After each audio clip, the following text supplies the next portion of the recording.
শাই প্লেনটা জাস্ট ছাড়লো আর কি, কলকাতা থেকে নামবে কিছুক্ষণের মধ্যে ঢাকাতে আর কি।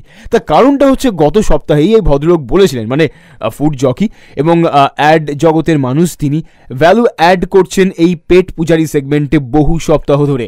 কনিষ্ক চক্রবর্তী ওয়ান সেকেন্ড হাজির, এবং কথা মতো আমরা বোধহয় এবার পা রাখতে চলেছি না বাংলাদেশে, ঢাকাতে। আসসালাম আলাইকুম। হ্যাঁ, তোমার বলা উচিত ওয়ালাইকুম আসসালাম। ওয়ালাইকুম আসসালাম। ঢাকা 7 বছর জীবনের কাটিয়েছি ওখানে। অনেক স্মৃতি আছে। বহুদিন আগে গেছিলাম, 99-এ 2006 অব্দি থেকেছি। অনেক কিছু করেছি, চাকরি করেছি, থেকেছি, বাবাকে হারিয়েছি, বউকে পেয়েছি, সে অনেক ইতিহাস। যখন গেছিলাম তখন কিরকম একটা ঝোঁকের ভয়ে চলে গেছিলাম, যে একজন বলেছিল যাবে নাকি ঢাকায়। আমি কিরকম একটা পাগলের মতন বললাম হ্যাঁ যাবো, ভাবিও নি আগে পিছে কিছু। গিয়ে একটা অদ্ভুত জগৎ পেলাম, বন্ধু পেলাম, সঙ্গী পেলাম, অনেক আনন্দ পেয়েছি, আর প্রচুর খাবার পেয়েছি।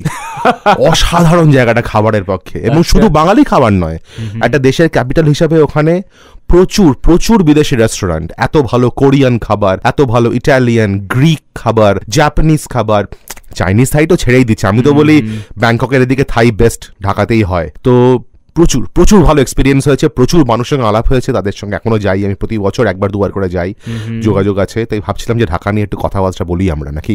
নিশ্চয়ই, শুধু কথাবার্তা অফকোর্স নয়, তার সঙ্গে খাওয়া দাওয়া নিশ্চয়ই থাকবে। তো খাওয়া দাওয়া হিসেবে তুমি কি কি খাওয়াচ্ছ? কি খাওয়াচ্ছি? হ্যাঁ, সে বলতে গেলে অনেক গল্পই আছে। দেখা যাক কি খাওয়া যায়। কি মানে বুঝতে পারছি কনিষ্কতা চট করে মুখটা খুলবো না এক্ষুনি আর কি। একটা কাজ করা যাক, আমি একটু কনিষ্কতাকে গান টান শোনাই, মানে দো কান দিয়ে গান খাওয়াই, আপনিও দো কান দিয়ে গান খান, তারপর না ফিরে আসুন কলকাতার একমাত্র 100% রেট্রো স্টেশন এই 94.3 রেডিও 1-এ রয়ের সঙ্গে থাকতে।